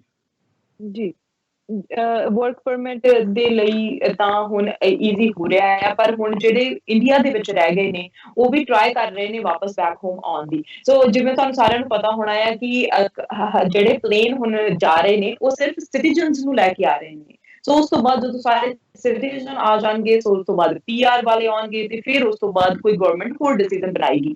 ਬਟ ਹੁਣ ਜੋ ਇੰਡੀਆ ਦੇ ਵਿੱਚ PR ਜਿਨ੍ਹਾਂ ਦੇ ਕੋਲ PR ਕਾਰਡ ਹੋਲਡਰ ਨੇ ਉਹਨਾਂ ਦੇ ਕੋਲ ਸਮਟਾਈਮਸ ਇਹ ਹੁੰਦਾ ਹੈ ਕਿ ਤੁਹਾਡਾ PR ਕਾਰਡ ਐਕਸਪਾਇਰ ਹੋਣ ਵਾਲਾ ਹੁੰਦਾ ਆ, ਜਾਂ ਕਹਿ ਲਓ ਕਿ PR ਕਹਿ ਦਿੰਦੇ ਆ ਕਿ ਅਸੀਂ ਜਦੋਂ ਵਾਪਸ ਆਵਾਂਗੇ ਤੇ ਦੁਬਾਰਾ ਅਪਲਾਈ ਕਰ ਦੇਵਾਂਗੇ, ਸਟਿਲ ਸਾਡੇ ਕੋਲ ਟਾਈਮ ਹੈਗਾ ਆ। ਤੇ ਹੁਣ ਉਹ ਇੰਡੀਆ ਦੇ ਵਿੱਚ ਨੇ, ਸੁਖਮਨ ਮੈਂ ਤੁਹਾਡੇ ਤੋਂ ਪੁੱਛੂੰਗੀ ਕਿ ਇੰਡੀਆ ਦੇ ਵਿੱਚ ਨੇ ਉਹਨਾਂ ਦਾ PR ਕਾਰਡ ਐਕਸਪਾਇਰ ਹੈਗਾ ਆ, ਪਰ ਉਹ ਜਦੋਂ ਕੈਨੇਡਾ ਦੇ ਵਿੱਚ ਆਉਣਗੇ they need their PR card. ਸੋ ਉਹਦੇ ਲਈ ਉਹ ਕੀ ਹੈਗਾ ਆ, ਕੀ ਰੂਲ ਹੈ ਕਿ ਉਹਨਾਂ ਦਾ ਜਿਹੜਾ ਕਾਰਡ ਤਾਂ ਐਕਸਪਾਇਰ ਹੈ ਬਟ ਫਿਰ ਵੀ ਉਹ ਆ ਸਕਦੇ ਨੇ, ਬੈਕ ਆ ਸਕਦੇ ਨੇ? Haji Anshi, thank you for it's a very good question and very important question to discuss right now, ਕਿਉਂਕਿ ਕਾਫੀ ਲੋਕਾਂ ਨੂੰ ਲੱਗਦਾ ਹੈ ਕਿ ਜੇ ਤੁਹਾਡਾ PR ਕਾਰਡ ਐਕਸਪਾਇਰ ਹੋਇਆ ਹੈ ਤੇ ਤੁਹਾਡੀ PR ਇਨਵੈਲਿਡ ਹੈ। ਇਦਾਂ ਦਾ ਕੁਝ ਨਹੀਂ ਹੈ। ਜੇ ਤੁਹਾਡਾ PR ਕਾਰਡ ਐਕਸਪਾਇਰ ਹੋ ਰਿਹਾ ਹੈ ਜਾਂ ਤੁਸੀਂ ਸਟਿਲ PR ਜੇ until IRCC immigration Canada PR revoke ਕਰਨ ਦਾ ਪ੍ਰੋਸੈਸ ਸਟਾਰਟ ਕਰਦੀ ਹੈ। ਜਿੰਨਾ ਚਿਰ ਪਰਸਨਲੀ PR ਰਿਵੋਕ ਨਹੀਂ ਹੁੰਦੀ ਉਹਨਾਂ ਚਿਰ ਤੁਸੀਂ PR, ਇਟ ਡਸਨਟ ਮੈਟਰ ਤੁਹਾਡਾ PR ਕਾਰਡ ਐਕਸਪਾਇਰ ਹੋਇਆ ਜਾਂ ਨਹੀਂ ਹੋਇਆ। ਸੋ ਸੈਕੰਡ ਥਿੰਗ ਇੱਥੇ ਮੈਂ ਦੱਸਣਾ ਚਾਹਾਂਗਾ ਕਿ ਜਿਹੜੇ ਲੋਕ ਇਸ ਵੇਲੇ ਸਟਕ ਆ ਆਊਟਸਾਈਡ ਕੈਨੇਡਾ ਤੇ ਉਹਨਾਂ ਦੇ PR ਕਾਰਡ ਐਕਸਪਾਇਰ ਹੋਏ ਨੇ, ਉਹਨਾਂ ਨੂੰ ਆਪਣੇ ਉੱਥੇ ਲੋਕਲ VACs ਔਰ ਐਮਬੈਸੀਜ਼ ਆਫ ਕੈਨੇਡਾ ਨੂੰ ਕੰਟੈਕਟ ਕਰਨਾ ਪੈਣਾ ਹੈ ਤੇ ਉੱਥੋਂ ਰਿਟਰਨ ਕਰਨ ਲਈ ਕੈਨੇਡਾ 'ਚ ਟਰੈਵਲ ਡਾਕੂਮੈਂਟ ਦੀ ਐਪਲੀਕੇਸ਼ਨ ਕਰਨੀ ਪੈਣੀ ਹੈ। ਸੋ ਮੇਕ ਸ਼ੋਰ ਜੇ ਟਰੈਵਲ ਡਾਕੂਮੈਂਟ ਦੀ ਐਪਲੀਕੇਸ਼ਨ ਕਰਦੇ ਆ ਤੇ ਮੇਕ ਸ਼ੋਰ ਕਿ ਉਹ ਪਹਿਲਾਂ ਕਾਊਂਟ ਕਰਨ, ਉਹ ਰੈਜ਼ੀਡੈਂਸੀ ਐਪਲੀਕੇਸ਼ਨ ਮੀਟ ਕਰਦੇ ਆ। ਰੈਜ਼ੀਡੈਂਸੀ ਐਪਲੀਕੇਸ਼ਨ ਹੈ ਕਿ ਪਿਛਲੇ 5 ਸਾਲਾਂ ਦੇ ਵਿੱਚੋਂ ਉਹਨਾਂ ਨੇ 2 ਸਾਲ ਕੈਨੇਡਾ ਦੇ ਵਿੱਚ ਸਪੈਂਡ ਕੀਤੇ ਆ, ਦੈਟਸ ਆਲਮੋਸਟ 730 ਡੇਜ਼। ਜੇ ਉਹ ਰੈਜ਼ੀਡੈਂਸੀ ਐਪਲੀਕੇਸ਼ਨ ਮੀਟ ਕਰਦੇ ਆ ਤਾਂ ਹੀ ਉਹ ਆਪਣਾ ਟਰੈਵਲ ਡਾਕੂਮੈਂਟ ਲਈ ਅਪਲਾਈ ਕਰਨ, ਜਾਂ ਜੇ ਉਹ ਇਨ ਕੈਨੇਡਾ ਹੈ ਤਾਂ ਹੀ ਉਹ ਆਪਣੇ PR ਕਾਰਡ ਦੀ ਐਕਸਟੈਂਸ਼ਨ ਜਾਂ ਰਿਨਿਊਅਲ ਅਪਲਾਈ ਕਰਨ।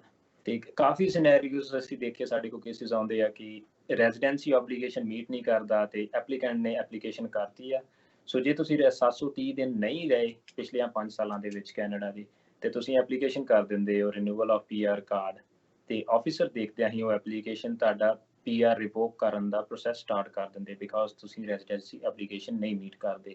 ਸੋ ਸਾਡੀ ਆਲਵੇਜ਼ ਐਡਵਾਈਸ ਹੁੰਦੀ ਹੈ ਕਿ ਮੇਕ ਸ਼ੋਰ ਤੁਸੀਂ ਰੈਜ਼ੀਡੈਂਸੀ ਐਪਲੀਕੇਸ਼ਨ ਕਰਦੇ ਮੀਟ, ਫਿਰ ਹੀ ਅਪਲਾਈ ਕਰੋ। ਜੇ ਤੁਸੀਂ ਇਨ ਕੈਨੇਡਾ ਆਇਓ ਤੇ ਤੁਸੀਂ ਆਲਵੇਜ਼ ਡਿਲੇ ਕਰ ਸਕਦੇ ਆ PR ਕਾਰਡ ਦੀ ਐਪਲੀਕੇਸ਼ਨ ਨੂੰ। ਜਦੋਂ ਤੁਸੀਂ 730 ਦਿਨ ਇਨ ਕੈਨੇਡਾ ਰਹਿ ਲਏ ਫਿਰ ਤੁਸੀਂ ਐਪਲੀਕੇਸ਼ਨ ਕਰ ਸਕਦੇ ਹੋ। ਐਂਡ ਜੇ ਤੁਸੀਂ ਆਊਟਸਾਈਡ ਕੈਨੇਡਾ ਹੋ ਤੇ ਤੁਸੀਂ ਸਟਕ ਹੋ ਗਏ ਹੋ for some reasons in let's say in COVID-19 situation, ਤੁਸੀਂ ਸਟਕ ਹੋ ਗਏ ਹੋ, ਤੁਸੀਂ ਰੈਜ਼ੀਡੈਂਸੀ ਐਪਲੀਕੇਸ਼ਨ ਨਹੀਂ ਮੀਟ ਕਰਦੇ, ਅਸੀਂ ਇੱਥੋਂ ਵੀ ਪ੍ਰੋਸੈਸ ਸਟਾਰਟ ਕਰ ਸਕਦੇ ਹਾਂ ਵੀ ਰੈਜ਼ੀਡੈਂਸੀ ਐਪਲੀਕੇਸ਼ਨ ਮੀਟਿੰਗ ਦਾ।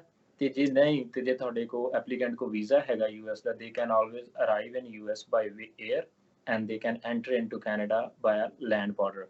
ਉਹਨਾਂ ਕੋਲ ਇੱਕ ਗਵਰਨਮੈਂਟ ਇਸ਼ੂ ID ਚਾਹੀਦੀ ਹੈ ਤੇ ਉਹ ਐਂਟਰ ਕਰ ਸਕਦੇ ਆ। ਐਂਡ ਇਨ ਦਿਸ ਸਿਨੈਰੀਓ ਜੇ ਉਹਨਾਂ ਦੇ ਵਿੱਚ ਰੈਜ਼ੀਡੈਂਸੀ ਐਪਲੀਕੇਸ਼ਨ ਨਹੀਂ ਮੀਟ ਕਰ ਰਹੇ, ਪਲੀਜ਼ ਮੇਕ ਸ਼ੋਰ ਤੁਸੀਂ ਕਿਸੇ ਵੀ ਇਮੀਗ੍ਰੇਸ਼ਨ ਫਰਮ ਨੂੰ, ਰਿਪਿਊਟਡ ਇਮੀਗ੍ਰੇਸ਼ਨ ਫਰਮ ਨੂੰ ਕੰਟੈਕਟ ਕਰਕੇ ਫਿਰ ਹੀ ਇਹ ਸਟੈਪ ਲੈਣਾ, ਕਿਉਂਕਿ ਜਦੋਂ ਤੁਸੀਂ ਬਾਰਡਰ ਤੇ ਐਂਟਰ ਕਰਦੇ ਹੋ CBSA ਆਫਿਸਰ ਵਿਲ ਚੈੱਕ ਕਿ ਤੁਸੀਂ ਰੈਜ਼ੀਡੈਂਸੀ ਐਪਲੀਕੇਸ਼ਨ ਮੀਟ ਕਰਦੇ ਕਿ ਨਹੀਂ ਕਰਦੇ।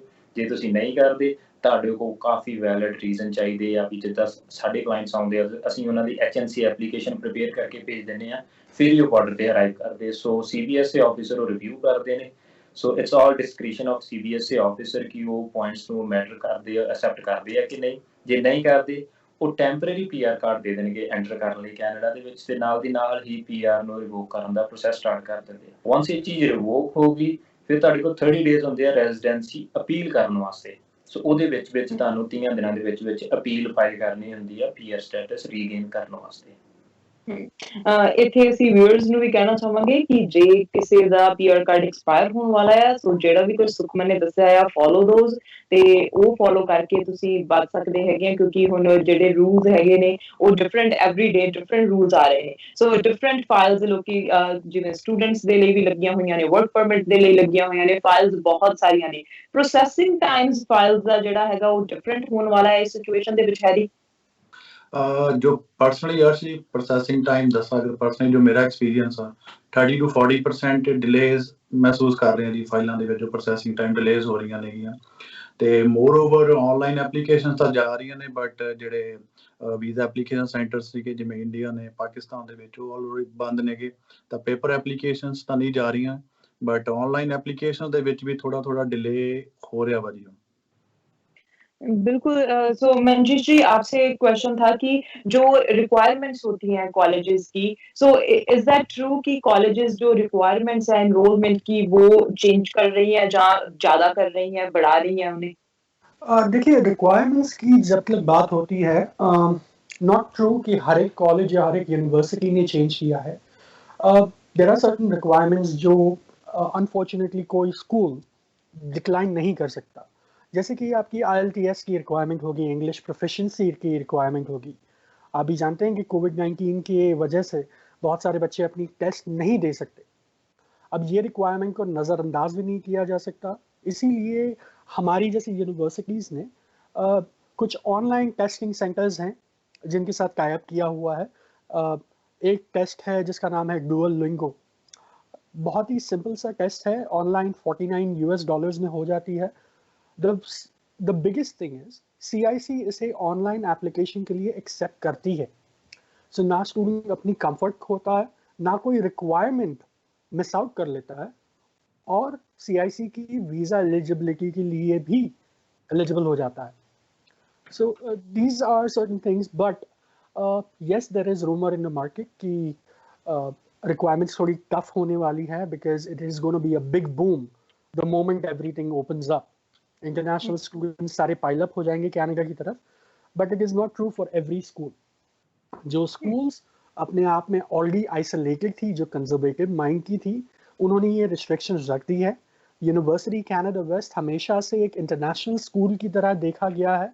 We always welcome our international students, and that is one of the main reasons I feel कि at least UCW की तरफ से आप संतुष्ट रहें, आश्वासन लें कि nothing is going to change, everything is going to remain same. In fact, we are thinking about loosening our requirements a little bit to accommodate students who are in trouble because of COVID-19.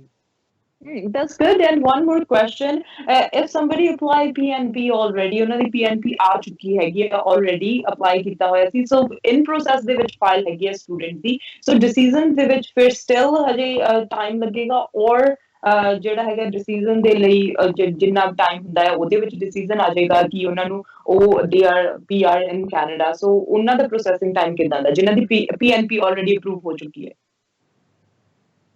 ਡਿਲੇਸ ਤਾਂ ਅਰਸ਼ ਜੀ ਆ ਰਹੇ ਨੇਗੇ, ਜਿਨ੍ਹਾਂ ਦੀ ਅਗਰ PNP ਵੀ approve ਹੋ ਰਹੀ ਆ ਉਹਨਾਂ ਨੂੰ ਵੀ ਟਾਈਮ ਲੱਗ ਰਿਹਾ ਜੀ, ਥੋੜਾ ਡਿਲੇ ਹੋ ਰਿਹਾ। ਜਿਵੇਂ ਪਹਿਲਾਂ ਕੀ ਹੁੰਦਾ ਸੀਗਾ ਕਿ ਮੇਰੇ ਕੋਲ ਪਰਸਨਲੀ ਕਈ ਫਾਈਲਾਂ ਜਿਹੜੀਆਂ ਨਿਕਲੀਆਂ ਨੇਗੀਆਂ ਉਹ 3-4 ਮਹੀਨੇ ਦੇ ਵਿੱਚ ਵੀ ਐਕਸਪ੍ਰੈਸ ਐਂਟਰੀ ਦਾ ਰਿਜ਼ਲਟ ਆਏ ਹੋਇਆ ਜੀ, ਉਹ PR ਹੋਏ ਹੋਏ ਆ। ਔਰ ਇੱਕ ਟੈਕ ਪਾਇਲਟ ਦੇ ਵਿੱਚ ਵੀ ਮੈਂ ਐਕਸਪੀਰੀਅੰਸ ਕੀਤਾ, ਜਿਹੜਾ PNP ਦਾ BC PNP ਦੇ ਵਿੱਚ ਟੈਕ ਪਾਇਲਟ ਪ੍ਰੋਗਰਾਮ ਆ।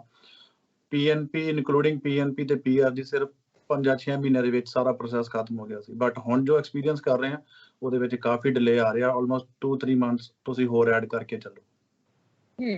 ਸੋ ਸਾਰੇ ਪ੍ਰੋਸੈਸ ਹੋਰ ਐਡ ਮੈਂ ਕਰਦਾ ਕਿ ਜਿਵੇਂ ਸੁਖਮਨ ਨੇ ਕਹਾ ਪਾਰਟ ਕਵਰ ਕੀਤਾ ਸੀਗਾ ਕਿ ਤੁਸੀਂ, ਮੈਨੂੰ ਯਾਦ ਆ ਗਿਆ ਕਿ ਤੁਸੀਂ ਫਲੈਗ ਪੋਲਿੰਗ ਬੰਦ ਆ ਜੀ, ਬਾਰਡਰ ਤੇ ਨਾ ਜਾਇਓ। ਜੋ ਜਿਨ੍ਹਾਂ ਨੇ ਵਰਕ ਪਰਮਿਟ ਨੇ ਫਲੈਗ ਪੋਲਿੰਗ ਵਾਸਤੇ ਬਾਰਡਰ ਜਮਾ ਹੀ ਕਲੋਜ਼ ਨੇਗੇ, ਸਿਰਫ ਐਸੈਂਸ਼ੀਅਲ ਜਿਨ੍ਹਾਂ ਨੇ ਬਹੁਤ ਹੀ ਜ਼ਿਆਦਾ ਜ਼ਰੂਰੀ ਆ ਟਰੈਵਲ ਕਰਨਾ ਉਹੀ ਬਾਰਡਰ ਤੇ ਜਾਣਾ, ਅਦਰਵਾਈਜ਼ ਬਾਰਡਰ ਤੇ ਨਾ ਜਾਇਓ ਪਲੀਜ਼। ਬਿਲਕੁਲ। ਐਂਡ ਵਨ ਹੋਰ ਕੁਐਸਚਨ ਇੱਥੇ ਤੋਂ ਤੁਹਾਡੇ ਤਿੰਨਾਂ ਚੋਂ ਕੋਈ ਵੀ ਇਹਦਾ ਆਨਸਰ ਕਰ ਸਕਦਾ ਹੈਗਾ ਆ। ਸੋ ਜਿਹੜੇ ਇੱਥੇ ਰਹਿ ਰਹੇ ਨੇ ਐਜ਼ ਅ ਵਿਜ਼ਿਟਰ ਤੇ ਉਹਨਾਂ ਦੇ 6 ਮਹੀਨੇ ਪੂਰੇ ਹੋ ਚੁੱਕੇ ਨੇ, ਉਹਨਾਂ ਨੇ ਕਿਸੇ ਨੇ ਮਾਰਚ ਦੇ ਵਿੱਚ ਵਾਪਸ ਜਾਣਾ ਸੀ, ਕਿਸੇ ਨੇ ਅਪ੍ਰੈਲ 'ਚ ਵਾਪਸ ਜਾਣਾ ਸੀ, due to lockdown they are still in Canada. So ਉਹਨਾਂ ਦੀ ਐਕਸਟੈਂਸ਼ਨ ਦੀ ਐਪਲੀਕੇਸ਼ਨ ਹੈਗੀ ਆ ਉਹ ਦਿੱਤੀ ਹੋਈ ਆ, ਜਾਂ ਜਿਨ੍ਹਾਂ ਨੇ ਨਹੀਂ ਦਿੱਤੀ ਹੋਈ ਸੋ ਉਹਨਾਂ ਦੇ ਉੱਤੇ ਕੁਝ ਜਿਹੜੇ ਕਹਿ ਰਹੇ ਆ ਕਿ ਅਸੀਂ ਹਜੇ ਐਪਲੀਕੇਸ਼ਨ ਨਹੀਂ ਦੇ ਰਹੇ ਜਾਂ ਅਸੀਂ ਅਪਲਾਈ ਨਹੀਂ ਕਰ ਰਹੇ, ਆਨਲਾਈਨ ਅਪਲਾਈ ਨਹੀਂ ਕਰ ਰਹੇ, ਐਂਡ ਦੇ ਡੋਨਟ ਨੋ, ਕਈਆਂ ਨੂੰ ਪਤਾ ਨਹੀਂ ਕਿ ਅਸੀਂ ਕਿਵੇਂ ਅਪਲਾਈ ਕਰਨਾ ਆ, ਸੋ ਸਟਿਲ ਨਹੀਂ ਕੀਤਾ, ਸੋ ਉਹਨਾਂ ਤੇ ਕੋਈ ਐਕਸ਼ਨ ਲਿਆ ਜਾਊਗਾ? ਹਾਂਜੀ, ਇਹਦੇ ਵਿੱਚ ਇਹ ਹੈ ਕਿ ਬਹੁਤ ਜ਼ਰੂਰੀ ਚੀਜ਼ ਨੋਟਿਸ ਕਰਨ ਵਾਲੀ ਹੈ, ਇਮੀਗ੍ਰੇਸ਼ਨ ਕਾਫੀ ਲੀਨੀਅਟ ਹੈ ਇਸ ਟਾਈਮ ਤੇ, ਬਟ ਉਹਨਾਂ ਨੇ ਇਹ ਜ਼ਰੂਰ ਹਦਾਇਤਾਂ ਦਿੱਤੀਆਂ ਨੇ ਕਿ ਆਪਣਾ ਸਟੇਟਸ ਨਹੀਂ ਕੰਪਰੋਮਾਈਜ਼ ਕਰਨਾ ਕਿਸੇ ਵੀ ਸਿਨੈਰੀਓ ਦੇ ਵਿੱਚ। ਜੋ ਵੀ ਪੋਸੀਬਿਲਿਟੀ ਹੈਗੀ ਆ ਕਿ ਆਪਣਾ ਸਟੇਟਸ ਮੇਨਟੇਨ ਕਰੋ। ਤੁਹਾਡਾ 6 ਮਹੀਨੇ ਟਾਈਮ ਪੂਰਾ ਹੋ ਰਿਹਾ ਆ, ਉਸ ਤੋਂ ਪਹਿਲਾਂ ਆਪਣੀ ਐਕਸਟੈਂਸ਼ਨ ਐਪਲੀਕੇਸ਼ਨ ਕਰ ਦਿਓ। You can do it online, it's normal ਚੀਜ਼ ਆ ਤੁਹਾਨੂੰ, ਬਟ ਇਹਦੇ 'ਚ ਕੰਪਰੋਮਾਈਜ਼ੇਸ਼ਨ ਕੋਈ ਨਹੀਂ ਕਿ ਅਸੀਂ ਇਸ ਕਰਕੇ ਨਹੀਂ ਕਰ ਸਕੇ, ਸੋ ਉਹ ਇੱਕ ਕਹਿ ਲਓ ਕਿ ਤੁਹਾਡੀ ਵਾਇਲੇਸ਼ਨ ਹੋ ਜਾਏਗੀ। ਉਹਦੇ ਲਈ ਐਕਸ਼ਨ ਲੇਟਰ ਔਨ ਹੋ ਸਕਦਾ, ਫਿਊਚਰ ਅਰਾਈਵਲਸ ਤੇ ਇਫੈਕਟ ਹੋ ਸਕਦਾ ਕਿ ਤੁਸੀਂ ਉਹਦੀ ਰਿਕੁਆਇਰਮੈਂਟ ਨਹੀਂ ਮੀਟ ਕੀਤੀ। If you have extension in place, ਤੁਸੀਂ ਆਲਰੇਡੀ ਐਕਸਟੈਂਸ਼ਨ ਕਰਤੀ ਆ ਆਪਣੀ ਵਿਜ਼ਟਰ ਵੀਜ਼ੇ ਦੀ, ਤੁਸੀਂ ਉਹਨਾਂ ਚਿਰ ਦੇ ਵਿੱਚ ਕੈਨੇਡਾ ਰਹਿ ਸਕਦੇ ਜਿੰਨਾ ਚਿਰ ਉਸ ਐਕਸਟੈਂਸ਼ਨ ਤੇ ਕੋਈ ਡਿਸੀਜਨ ਨਹੀਂ ਆਉਂਦਾ। ਬਿਲਕੁਲ ਸੁਖਮਨ, ਜਿੱਦਾਂ ਸਟੂਡੈਂਟ ਲੋਨਸ ਦੀ ਕੀ ਕੰਡੀਸ਼ਨ ਹੈਗੀ, ਕਿਉਂਕਿ ਸਟੂਡੈਂਟ ਲੋਨਸ ਜੇ ਸਿਨ ਨੰਬਰ ਐਕਸਪਾਇਰ ਆ ਜਾਂ ਕੋਈ ਵੀ ਪ੍ਰੋਬਲਮਸ ਫੇਸ ਕਰ ਰਹੇ ਹੈਗੇ ਆ, ਸੋ ਕੀ current situation about student loans? Student loans ਦੀ ਕਾਫੀ ਹੈਲਪਫੁਲ ਰਹਿ ਰਹੀ ਹੈ ਗਵਰਨਮੈਂਟ ਇਸ ਪਾਰਟ ਦੇ ਵਿੱਚ ਕਿ ਗਵਰਨਮੈਂਟ ਨੇ ਟਿਲ ਸੈਪਟੈਂਬਰ 30th 2020 ਇਸ ਸਾਲ ਦੀ 30 ਸਤੰਬਰ 2020 ਤੱਕ ਉਹਨਾਂ ਨੇ ਸਾਰੀਆਂ ਹੀ ਪੇਮੈਂਟਸ ਜਿਹੜੀਆਂ ਆਪਾਂ ਕਰਦੇ ਆ ਸਟੂਡੈਂਟਸ ਜਿੱਦਾਂ ਲੋਨ ਲਿਆ ਤੇ ਉਹਨਾਂ ਦੀਆਂ ਪੇਮੈਂਟਸ ਜਾਣੀਆਂ ਸੀਗੀਆਂ, ਉਹਨਾਂ ਨੇ ਸਾਰੀਆਂ ਸਸਪੈਂਡ ਕਰ ਦਿੱਤੀਆਂ ਨੇ, ਕੀਪਿੰਗ COVID-19 ਸਿਚੁਏਸ਼ਨ ਇਨ ਮਾਈਂਡ। ਉਹ ਸਟੂਡੈਂਟਸ ਨੂੰ ਕੋਈ ਇੰਟਰਸਟ ਨਹੀਂ ਪੇ ਕਰਨਾ ਪਏਗਾ ਇਸ ਟਾਈਮ ਦੇ ਵਿੱਚ। ਜੇ ਤੁਹਾਡੀਆਂ ਆਟੋਮੈਟਿਕਲੀ ਤੁਹਾਡੀ ਕਹਿ ਲਓ ਕਿ ਪ੍ਰੀ ਆਥੋਰਾਈਜ਼ਡ ਡੈਬਿਟ ਪੇਮੈਂਟਸ ਜਾਂਦੀਆਂ ਸੀਗੀਆਂ, ਉਹ ਵੀ ਗਵਰਨਮੈਂਟ ਨੇ ਸਸਪੈਂਡ ਕਰ ਦਿੱਤੀਆਂ ਨੇ ਕਿ ਤੁਹਾਨੂੰ ਕੋਈ ਲੋੜ ਨਹੀਂ ਇਸ ਟਾਈਮ ਤੇ ਪੇ ਕਰਨ ਦੀ, ਸਟੇ ਸੇਫ। ਤੁਹਾਨੂੰ ਇਸ ਵੇਲੇ ਪਤਾ ਹੈ ਕਿ ਫਾਈਨੈਂਸ਼ੀਅਲ ਕਰੰਚ ਚੱਲ ਰਿਹਾ, ਕਾਫੀ ਲੋਕੀ ਜੌਬਸ ਲੋਸ ਕਰ ਰਹੇ ਨੇ, ਸੋ ਉਸ ਕਰਕੇ ਸਟੂਡੈਂਟਸ ਨੂੰ ਕਾਫੀ ਵੱਡਾ ਰਿਆਇਤ ਦਿੱਤੀ ਹੈ ਉਹਨਾਂ ਨੇ ਕਿ ਕੋਈ ਪੇਮੈਂਟਸ ਕਰਨ ਦੀ ਲੋੜ ਨਹੀਂ। ਇਹ ਬਸ ਵੈਲਿਡ ਹੈ ਸੈਪਟੈਂਬਰ 30 ਤੱਕ, ਉਸ ਤੋਂ ਬਾਅਦ ਰੈਗੂਲਰ ਪੇਮੈਂਟਸ ਸਟਾਰਟ ਹੋ ਜਾਣਗੀਆਂ। ਗਵਰਨਮੈਂਟ ਹੈਲਪ ਕਰ ਰਹੀ ਹੈਗੀ ਹੈ ਤਾਂ ਕਿ ਅਸੀਂ ਸਾਰੇ ਸਰਵਾਈਵ ਕਰ ਸਕੀਏ। ਸੋ CERB ਜਿਹੜਾ ਉਹਨਾਂ ਨੇ ਦੇ ਰਹੇ ਹੈਗੇ ਆ ਸਾਰਿਆਂ ਨੂੰ, ਸੋ ਜਿਹੜੇ ਸਟੂਡੈਂਟ ਹੈਗੇ ਆ ਜਾਂ ਜਿਹੜੇ ਵਰਕ ਪਰਮਿਟ ਤੇ ਹੈਗੇ ਆ ਉਹ ਵੀ CERB ਅਪਲਾਈ ਕਰ ਸਕਦੇ ਆ। ਸੋ ਕੀ ਕੰਡੀਸ਼ਨ ਹੈਗੀ ਆ CERB ਦੀ? ਹੈਗੀ CERB ਜਿਹੜੀ ਕੈਨੇਡਾ ਐਮਰਜੈਂਸੀ ਰਿਸਪੌਂਸ ਬੈਨੀਫਿਟ ਹੈ ਜੀ, ਇਹਦੀ ਕੁਝ ਐਲੀਜੀਬਿਲਿਟੀਜ਼ ਨੇਗੀਆਂ ਕਿ ਤੁਸੀਂ ਜਿਹੜਾ ਕੰਮ ਆ ਤੁਸੀਂ ਆਪ ਨਹੀਂ ਛੱਡਿਆ ਹੋਣਾ ਚਾਹੀਦਾ। ਜਾਂ ਤਾਂ ਤੁਹਾਡੇ ਇੰਪਲੋਇਰ ਨੇ ਤੁਹਾਨੂੰ ਲੇ ਆਫ ਕੀਤਾ ਹੋਵੇ due to shortage of work ਤੇ ਤੁਸੀਂ ਤਾਂ ਐਪਲੀਕੇਬਲ ਹੁੰਦੇ ਹੋ, ਤੇ ਤੁਸੀਂ $5,000 ਤੁਹਾਡੀ ਇਨਕਮ ਹੋਣੀ ਚਾਹੀਦੀ ਹੈ ਲਾਸਟ 12 ਮੰਥਸ ਦੇ ਵਿੱਚ ਜਾਂ 2019 ਦੇ ਵਿੱਚ, ਤਾਂ ਤੁਸੀਂ ਉਹ ਵੀ ਤੁਸੀਂ ਐਲੀਜੀਬਿਲਿਟੀ ਇੱਕ ਮੀਟ ਕਰਦੇ ਹੋਣੇ ਚਾਹੀਦੇ ਹੋ। ਤੇ ਪਹਿਲਾਂ ਇੱਕ ਸੀਗਾ ਕਿ ਤੁਸੀਂ ਵਿਦ ਇਨ ਕੈਨੇਡਾ ਹੋਣੇ ਚਾਹੀਦੇ ਹੋ, ਬਟ ਉਹਦੇ ਵਿੱਚ ਉਹ ਤੋਂ ਬਾਅਦ ਇਹ ਡਾਊਟ ਕਲੀਅਰ ਹੋਇਆ ਕਿ ਅਗਰ ਤੁਸੀਂ ਆਊਟਸਾਈਡ ਕੈਨੇਡਾ ਵੀ ਹੋ ਸਟਿਲ ਤੁਸੀਂ ਐਲੀਜੀਬਲ ਹੁੰਦੇ ਹੋ, ਤੁਸੀਂ ਇਹਦੇ ਲਈ ਐਪਲੀਕੇਬਲ ਤੁਸੀਂ ਅਪਲਾਈ ਕਰ ਸਕਦੇ ਹੋ। ਇਹ ਕੁਝ ਐਲੀਜੀਬਿਲਿਟੀ ਕ੍ਰਾਈਟੇਰੀਆ ਜਿਹੜਾ ਕਿ ਮੈਚ ਕਰਨਾ ਤੁਹਾਨੂੰ ਤਾਂ ਹੀ ਤੁਸੀਂ ਐਲੀਜੀਬਲ ਹੋਗੇ ਜੇ ਤੁਸੀਂ ਇਹਨੂੰ ਮੈਚ ਕਰੋਗੇ। ਤੇ ਇੱਕ ਨਵਾਂ ਅਪਡੇਟ ਹੁਣ ਹੋ ਰਿਹਾ ਹੈ ਕਿ ਡਿਊਰਿੰਗ ਦਿਸ ਪੈਂਡੈਮਿਕ ਅਗਰ ਤੁਸੀਂ $1000 ਤੁਸੀਂ ਕਮਾ ਰਹੇ ਹੋ, ਤੁਹਾਡੀ ਅਰਨਿੰਗ ਇਸ ਸਮੇਂ ਘਟ ਕੇ $1000 ਤੱਕ ਦਾ ਉਹ ਤੋਂ ਘੱਟ ਹੈਗੀ ਆ, ਸਟਿਲ ਤੁਸੀਂ ਐਲੀਜੀਬਲ ਹੁੰਦੇ ਹੋ ਜੀ ਇਸ CERB ਦੇ ਲਈ। ਬਿਲਕੁਲ। ਸੋ ਬਹੁਤ ਵਧੀਆ ਤੁਸੀਂ ਸਾਰੇ ਕੁਐਸਚਨ ਦਾ ਆਨਸਰ ਦਿੱਤਾ। At the end Manjeet ji what you want to add कि रूल्स के बारे में और क्या आगे के बारे में इमिग्रेशन रूल्स या कुछ भी किसी भी तरह की जो इंक्वायरी है उसके बारे में आप क्या ऐड करना चाहेंगे? Arshpreet ji, thank you so much for giving me the final call. ये मैं ये ज़रूर चाहूँगा कि हर एक स्टूडेंट, हर एक व्यक्ति जो ये शो देख रहा है, ये समझ लें कि the governments of their own respective countries, including Canada, is here to help you. आप अपने rules follow करें, regulations follow करें, चाहे वो education हो, चाहे वो immigration हो, visitors हो, work permits हो। अगर आप rules follow करें, जैसे हैरी साहब ने बताया और सुखमन साहब ने बताया, then you are safe. That is the whole point. Now, when it comes to future changes, हम आज ही सुबह एक बहुत बड़ी इंस्टीट्यूशन है जिसका नाम है IDP। आप शायद उन्हें IELTS के को-फाउंडर के हिसाब से जानते होंगे, जो ऑस्ट्रेलियन बेस्ड कंपनी है। उन्होंने आज ही एक बहुत अच्छा सा वेबिनार क्रिएट किया था, एक इवेंट थी जिसमें उन्होंने बताया कि this is not expected to last more than मई की आखिर तक ये बैक टू नॉर्मल होनी चालू हो जाएगी, जिसके अनुसार सिर्फ 30 days की स्ट्रगल है। Please make sure that you stay safe, follow the rules and regulations placed, take help where needed. Institutions की चिंता ना करें, अपनी educations की चिंता ना करें। सारी colleges, सारी universities कनाडा के अंदर एटलीस्ट ये अश्योर करने के पीछे लगी हुई है कि आप एज अ स्टूडेंट, आप एज एन इंडिविजुअल कोई भी तरीके की प्रेशर हमारे वजह से नहीं महसूस कर पाएंगे। Now I will leave it to Harry and Sukhman to end it off. Thank you so much. Thank you so much. And Sukhman, what do you want to say at the end? हाँ जी, मैं ਤੁਹਾਨੂੰ ਸਾਰਿਆਂ ਨੂੰ ਹੀ ਆਪਣੇ viewers ਨੂੰ advice ਕਰਨਾ ਚਾਹਣਾ ਹੈ ਕਿ ਇੱਕ ਤੇ ਜਿਹੜੀਆਂ ਗਵਰਨਮੈਂਟਸ ਦੀਆਂ ਰੈਗੂਲੇਸ਼ਨ ਜਾਂ ਜੋ ਵੀ ਐਡਵਾਈਜ਼ਰੀ ਹੈਗੀ ਆ ਉਹਨੂੰ ਜ਼ਰੂਰ ਫੋਲੋ ਕਰੋ। ਸੋਸ਼ਲ ਡਿਸਟੈਂਸਿੰਗ ਇਜ਼ ਮਸਟ ਤੇ ਸੇਮ ਟਾਈਮ ਤੇ ਆਪਣੀ ਜਿਹੜੀ ਹੈਲਥ ਹੈ ਉਹਦਾ ਧਿਆਨ ਰੱਖ ਕੇ। ਬੇਸਿਕਲੀ ਲੋਕ ਸਾਰੇ ਇਸ ਵੇਲੇ ਘਰਾਂ ਦੇ ਵਿੱਚ ਹੈ ਤੇ ਕਾਫੀ ਟਾਇਰਡ ਆ ਕਿ ਅਸੀਂ ਬਾਹਰ ਨਹੀਂ ਜਾ ਸਕਦੇ, ਸਮਰ ਆ ਰਹੀ ਹੈ ਅੱਗੇ ਤੇ ਬਹੁਤ ਔਖਾ ਹੈ ਘਰੇ ਰਹਿਣਾ। So please indulge yourself in the safe activities. ਆਪਣੀ ਮੈਂਟਲ ਹੈਲਥ ਦਾ ਬਹੁਤ ਧਿਆਨ ਰੱਖੋ। ਉਹ ਇਸ ਵੇਲੇ ਹਰ ਇੱਕ ਲਈ ਹਾਵੀ ਹੋ ਰਿਹਾ ਹੈ ਕਿ ਮੈਂ ਬਹੁਤ ਅਪਸੈਟ ਹਾਂ, ਮੈਂ ਬੋਰ ਹੋ ਰਿਹਾ, ਮੈਂ ਜਾਣਾ ਚਾਹਨਾ। ਸੋ ਆਪਣੀ ਫੈਮਲੀਜ਼ ਦੇ ਨਾਲ ਟਾਈਮ ਸਪੈਂਡ ਕਰੋ, ਘਰੇ ਰਹਿ ਕੇ ਆਪਣੇ ਬੱਚਿਆਂ ਦੇ ਨਾਲ ਟਾਈਮ ਸਪੈਂਡ ਕਰੋ ਤੇ ਜੋ ਵੀ ਰੈਗੂਲੇਸ਼ਨਸ ਦੇ ਰਹੀ ਹੈ ਗਵਰਨਮੈਂਟ ਐਡਵਾਈਜ਼ਰੀ ਉਹਨੂੰ ਫੋਲੋ ਕੀਤਾ ਜਾਵੇ। ਸੋ ਇਹ 'ਚ ਸਾਰਿਆਂ ਦੀ ਹੀ ਭਲਾਈ ਆ। ਥੈਂਕ ਯੂ ਜੀ। Thank you so much. And Harry, what do you want to say? Almost ਜੀ ਸੁਖਮਨ ਤੇ ਮੋਹਾਨਿਸ਼ ਜੀ ਨੇ ਆਲਰੇਡੀ ਕਵਰ ਕਰ ਹੀ ਲਿਆ ਵਾ। ਸੋਸ਼ਲ ਡਿਸਟੈਂਸਿੰਗ ਇਜ਼ ਮਸਟ ਤੇ ਆਪਣਾ ਸਟੇਟਸ ਜ਼ਰੂਰ ਮੇਨਟੇਨ ਰੱਖੋ ਜੀ। ਆਪਣੇ ਸਟੇਟਸ ਨੂੰ ਗਵਾਓ ਨਾ। ਫਾਈਲ ਟਾਈਮ ਰਹਿਣ ਤੋਂ ਪਹਿਲਾਂ ਆਪਣੀ ਐਕਸਟੈਂਸ਼ਨ ਅਪਲਾਈ ਕਰੋ। ਤੇ ਜਾਂਦੇ ਮੈਂ ਇੱਕ ਹੋਰ ਇਨਫੋਰਮੇਸ਼ਨ ਮੈਂ ਸ਼ੇਅਰ ਕਰਦਾ ਕਿ 30th of April ਤੋਂ ਜਿਹੜੀਆਂ ਐਮਬੈਸੀ ਫੀਸਿਸ ਨੇ ਉਹਦੇ ਵਿੱਚ ਚੇਂਜਿਸ ਹੋ ਰਹੇ ਨੇ ਤੇ ਕੁਝ ਫੀਸਿਸ ਨੇ ਜਿਹੜੀਆਂ 50% ਇਨਕਰੀਜ਼ ਹੋ ਰਹੀਆਂ ਨੇ। ਤੇ ਜ਼ਿਆਦਾ ਜਾਣਕਾਰੀ ਲਈ ਤੁਸੀਂ ਸਾਡੀ ਵੈਬਸਾਈਟ ਵੀ ਚੈੱਕ ਕਰ ਸਕਦੇ ਹੋ, CIC ਦੇ ਤੇ ਵੀ ਤੁਸੀਂ ਚੈੱਕ ਕਰ ਸਕਦੇ ਹੋ। ਤਾਂ ਉਹ ਇੱਕ ਇਨਫੋਰਮੇਸ਼ਨ ਜਿਹੜੀ ਮੈਂ ਜਾਂਦੇ ਸ਼ੇਅਰ ਕਰਨਾ ਚਾਹੁੰਦਾ। ਤੇ ਪਲੀਜ਼ ਤੁਸੀਂ ਘਰੇ ਰਹੋ, ਸਟੇ ਹੋਮ, ਸਟੇ ਹੈਲਦੀ। ਇਹੀ ਵਿਸ਼ੇ ਹੈ ਸਾਡਾ। Thank you so much once again. Thank you so much. Stay home, stay safe. Thank you for having us. Thank you. ਬਿਲਕੁਲ। ਤੇ ਜਿਵੇਂ ਅਸੀਂ ਗੱਲਬਾਤ ਕੀਤੀ ਹੈ ਕਿ ਇਮੀਗ੍ਰੇਸ਼ਨ ਦੇ ਰੂਲਸ ਚੇਂਜ ਵੀ ਹੋ ਰਹੇ ਨੇ, ਪ੍ਰੋਸੈਸਿੰਗ ਟਾਈਮ ਦੇ ਵਿੱਚ ਡਿਲੇ ਵੀ ਆ ਰਹੀ ਹੈਗੀ ਆ ਤੇ ਤੁਸੀਂ ਜੋ ਵੀ ਤੁਹਾਡਾ ਸਟੇਟਸ ਹੈਗਾ ਉਹ ਮੇਨਟੇਨ ਕਰਕੇ ਰੱਖੋ ਆਪਣਾ। ਤੇ ਜੇ ਕੋਈ ਵੀ ਇਨਫੋਰਮੇਸ਼ਨ ਚਾਹੀਦੀ ਹੈ ਤਾਂ ਗਵਰਨਮੈਂਟ ਸਾਈਟ ਤੇ ਤੁਸੀਂ ਜਾ ਕੇ ਜਾਂ ਤੁਸੀਂ ਆਪਣੇ ਕੰਸਲਟੈਂਟ ਦੇ ਨਾਲ ਕੰਸਲਟ ਕਰਕੇ ਤੁਸੀਂ ਇਨਫੋਰਮੇਸ਼ਨ ਲੈ ਸਕਦੇ ਹੈਗੇ ਆ। ਟਿਲ ਦੈਨ ਜਿੱਥੇ ਵੀ ਹੈਗੀਆਂ ਦੁਨੀਆ ਦੇ ਜਿਹੜੇ ਵੀ ਕੋਨੇ ਦੇ ਵਿੱਚ ਹੈਗੇ ਆ ਉੱਥੇ ਸੇਫ ਰਹੋ, ਸੁਰੱਖਿਅਤ ਰਹੋ ਤੇ ਆਪਣੀ ਕਮਿਊਨਿਟੀ ਨੂੰ ਸੁਰੱਖਿਅਤ ਰੱਖੋ। Keep washing your hands, physical distance ਬਣਾ ਕੇ ਰੱਖੋ ਤੇ ਇਦਾਂ ਹੀ ਦੇਖਦੇ ਰਹੋ FYI media. Thank you so much.